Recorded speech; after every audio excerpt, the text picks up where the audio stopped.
گئیں اور دنیا کا ایک دستور ہے جب کوئی کسی سے عداوت رکھتا ہے، حسد رکھتا ہے، بغض رکھتا ہے تو اس چیز کو جتنی رفعت ملتی ہے عداوت بڑھتی ہے، بغض بڑھتا ہے، آدمی انگلیاں کاٹ کاٹ کر مرنے کو تیار ہوتا ہے، دل جلتا ہے، جسم جلتا ہے اور اسی کی وجہ سے عداوتوں کو ظاہر کرتے رہتے ہیں۔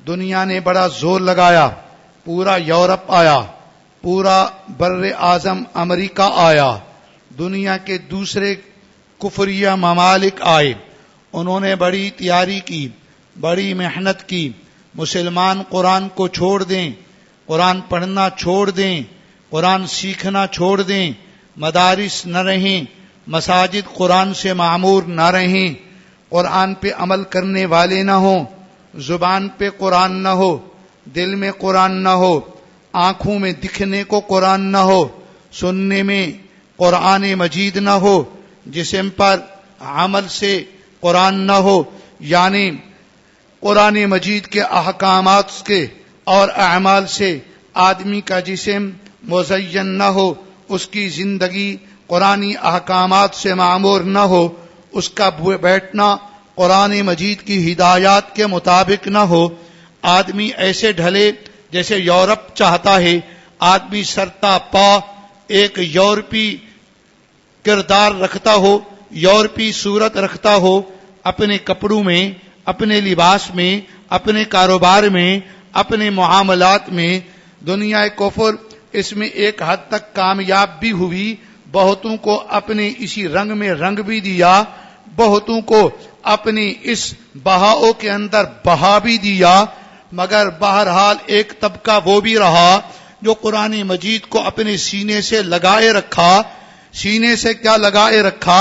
سینے کے اندر اپنائے رکھا، اسی قرآن کا نام لیوا ہوا، اسی قرآن کے لیے خون دیوا ہوا، اسی قرآن کو پڑھنے والا بنا، اسی قرآن کو پڑھانے والا بنا، پڑھنے اور پڑھانے والوں پر اپنے مال کو خرچ کرنے والا بنا۔ ان کے دل جرے، جل جل کے مرتے رہے، پھر انہوں نے قرآن مجید کی توہین کے متعلق ترتیبیں بنائیں، کبھی یہاں کبھی وہاں، کہ قرآن مجید کی توہین ہو، قرآن مجید کو جلایا جائے۔ انہوں نے اپنے جلنے کا اظہار کیا، قرآن کو نہیں جلایا، اپنے آپ کو جہنم میں جلنے کا ایک مستقل مستحق بنا دیا، جہنم کا مستحق بنا لیا، اس کا ٹھکانہ جہنم، اس کے لیے آگ، اندر آگ باہر آگ۔ قرآن مجید جلنے سے وہ نہیں جلتا کہ قرآن مجید نہ رہے، ہاں ہمارے لیے امتحان، ہمارے لیے آزمائش۔ مسلمان، تیرا قرآن جلتا رہا، تو کہاں رہا؟ تیرا قرآن جلتا رہا، تو نے قرآن کو کیوں چھوڑے رکھا؟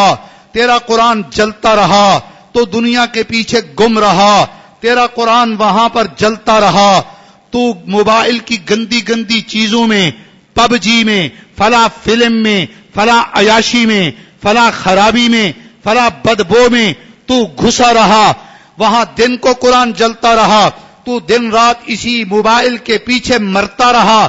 وہ قرآن جس کو راتوں کو لوگ اٹھ اٹھ کے پڑھا کرتے تھے، آج بھی الحمدللہ پڑھنے والے ہیں، مگر تیری رات اسی موبائل میں گزرتی ہے، تو قرآن مجید کے متعلق تیرا رویہ کیا رہا؟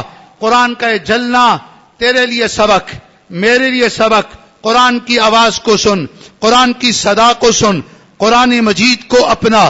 وہ قرآن مجید کے ساتھ اپنے دل جلے کا اظہار کر کے جلانے کی کوشش کر رہے تھے، اور تو قرآن کے ساتھ محبت کر کے قرآن مجید کو اور بلند کر، اس کی نورانیت اپنے جسم پہ ظاہر کر۔ قرآن ایسا ہے جہاں قرآن پڑھا جاتا ہے وہ جگہ منور ہوتی ہے، یہاں دل کے اندھوں کو قرآن مجید کی یہ نورانیت نظر نہیں آئے گی، مگر بصیرت رکھنے والوں کے لیے جہاں قرآن ہوتا ہے وہاں کی برکتیں روح سے محسوس ہوا کرتی ہیں۔ وہ قرآن کو جلاتے ہیں، تو قرآن کو اپنا، وہ قرآن کی بے ادبی کرتے ہیں، تو قرآن کا ادب کر، وہ قرآن کو چھوڑتے ہیں، تو قرآن کو اپنا۔ تیرا دن، تیری رات قرآن میں گزرے، کبھی تلاوت میں، کبھی معنی میں، اور تیرا وجود صبح و شام، دن رات قرآنی احکامات کے ساتھ معمور ہو، منور ہو، تو مجسم قرآن بن جا۔ یہ قرآن مجید کے تقاضے ہیں، دنیا نے یہ کیا، تو یہ کر کے دکھا۔ قرآن ہیں، جنہوں نے قرآن کو جلایا، یقیناً وہ بھی، ان کے ہم نوا بھی اللہ کے عذاب میں آئیں گے، یہاں آئیں یا وہاں آئیں، جانے میرے اللہ۔ عموماً ایسا ہوتا ہے، اللہ ایسے لوگوں کو جو بے ادب، جو گستاخ، جو کافر، جو مسلمانوں کو ایذا پہنچانے والے ہیں، اللہ کی طرف سے یہاں پر گرفت نہیں ہوتی، عموماً یہاں پر اللہ ڈھیل دیتے ہیں، پکڑ وہاں پر ہوتی ہے، اور اگر یہاں پر کچھ عذاب ہو، وہاں عذاب میں تھوڑی سی کمی ہو جاتی ہے، یہاں عذاب نہ ہو، بلکہ ان کو کھلایا جائے، پلایا جائے، پالا جائے، پہنایا جائے، دنیا دی جائے، عیاشی دی جائے، تو پھر جانیے گا ان کے لیے وہاں پر گرفت بڑی سخت۔ اس انتظار میں نہ رہو، گو دل یہ چاہتا ہے ان کافروں کی پکڑ ہو۔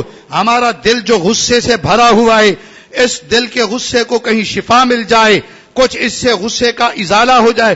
دل یہ چاہے اگر کبھی کسی کی یہاں پکڑ نظر نہ آوے تو پریشان نہ ہونا، وہاں پر پکڑ ہوگی اور بھرپور ہوگی۔ اگر کسی کو یہاں پر جرم کی سزا نہ ملے، وہ معافی بھی نہ مانگے، سمجھو اس کی تباہی آخرت میں سب سے خطرناک ہوتی ہے۔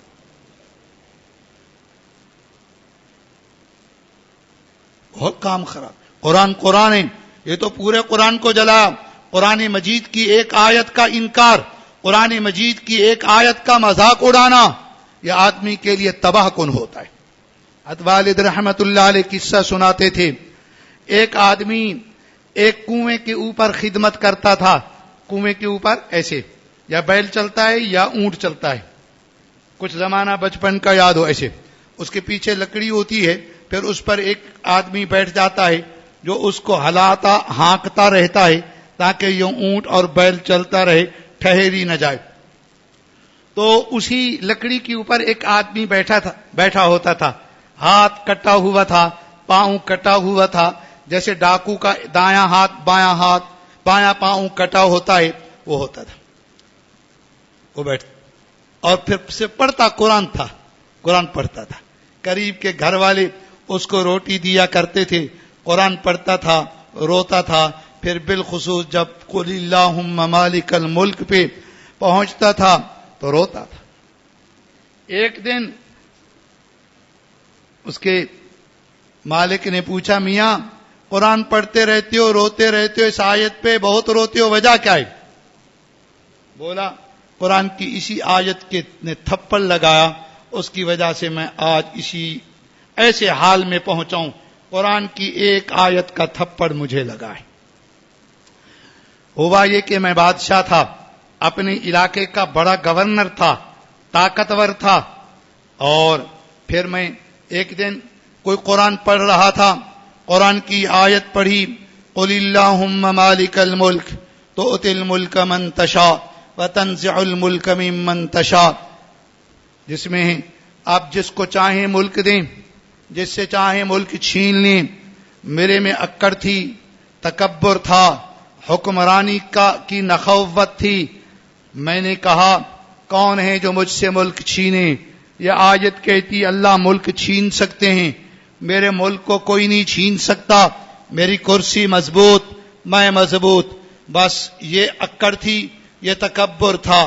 ایک دن آیا، شکار کو ہم نکلے، بہت دور، شکار کی جگہ اپنا شہر نہیں ہوتی، جیسے یہاں شکار دور دراز لوگ کھیلا کرتے ہیں، مہینوں کے مہینے بھی کسی بات میں لگے رہا کرتے ہیں شکار کے لیے۔ میں ایک شکار کے پیچھے اپنے گھوڑے پہ لگا، اتنا آگے جنگل میں میرے پچھلے ساتھی پیچھے رہ گئے، میں بھٹکتا رہا، نہ ساتھی مجھے ملے، میں نہ ان کو ملا۔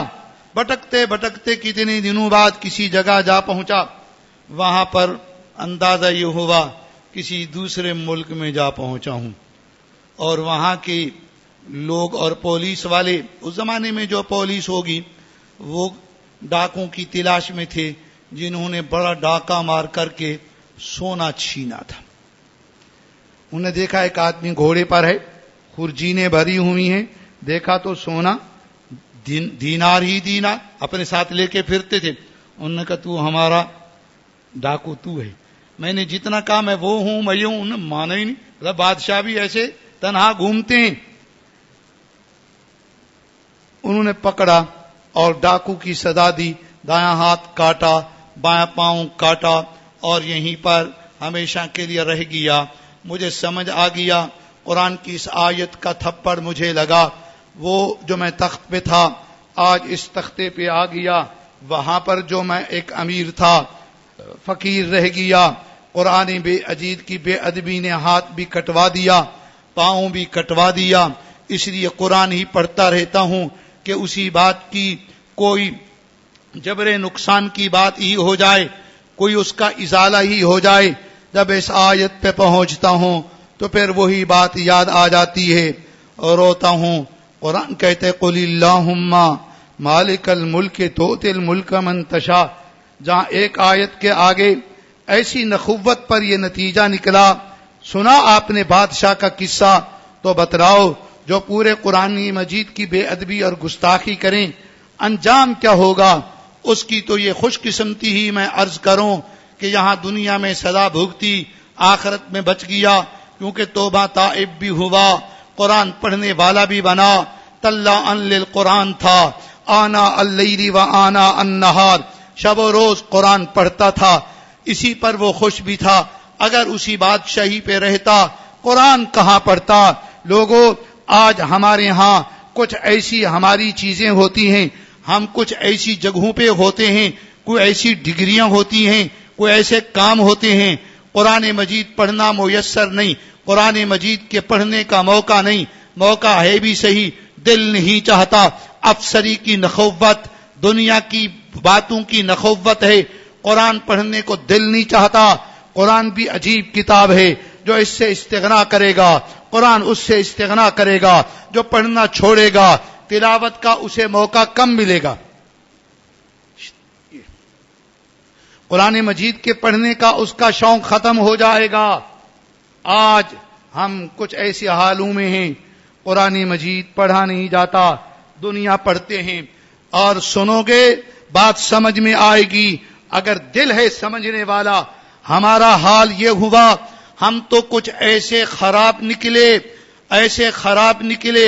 اللہ نے ایک طبقہ رکھا جن کا دن، جن کی رات اللہ کے قرآن میں گزرتی ہے. ہم ان کو دیکھ کر افسوس کرتے ہیں، یہ بیچارے مدرسے میں رہ گئے، مدرسے والے بن کے رہ گئے، کیا کمائیں گے، ان کو کیا ملے گا، دنیا میں کیا ترقی کریں گے. ان کے قرآن پڑھنے پر، قرآن میں زندگی گزارنے پر مسلمانوں کا ایک طبقہ ان کے اوپر افسوس کرنے والا ہوتا ہے. اپنی دنیا پڑھنے پر، اپنی دنیا کی ڈگریوں پر ان کو بڑا فخر ہوتا ہے. ہم ایسے، ہم یوں. انہوں نے دنیا کی ڈگریوں کو دنیا کی شکل میں دیکھا. یقیناً اس میں مال بھی بڑا ملتا ہے، دولت بھی ملتی ہے. دنیا والوں کے ہاں ایسے آدمیوں کی آؤ بھگت بھی ہوتی ہے، دین والوں کی کوئی آؤ بھگت نہیں ہوتی ہے. تیری پہچان ملا تیرے قرآن کی وجہ سے نہیں ہے، تیری پہچان رب العالمین کے قرآن کی وجہ سے نہیں ہے، تیری پہچان محبوب صلی اللہ علیہ وسلم کی حدیث کی وجہ سے نہیں ہے. لوگ تمہیں ایک دنیا کی وجہ سے دیکھتے ہیں، دنیا کے لحاظ سے دیکھتے ہیں. دنیا کی کمائی تھوڑی، دنیا کا حال تھوڑا، رہنے کا حال دنیا میں کوئی عمدہ نہیں، نہ طالبی کے دوران میں، نہ پڑھانے کے دوران میں. تو لوگوں کی پہچان قرآن کی وجہ سے نہیں ہے. لوگوں کی نظر میں آج اللہ کے قرآن کی کوئی اہمیت نہیں، قرآن مجید کی کوئی وقعت نہیں. بتلاؤ المیہ ہے کہ نہیں، دکھ کی بات ہے کہ نہیں، تنہائیوں میں رونے کی بات ہے کہ نہیں ہے. آج جو طبقہ دنیا کی چیزوں میں لگا ہوا ہے انہیں اپنی چیزوں پر فخر ہے، اور جو دین پہ لگا ہوا ہے ان کے اوپر افسوس کی بات ہے.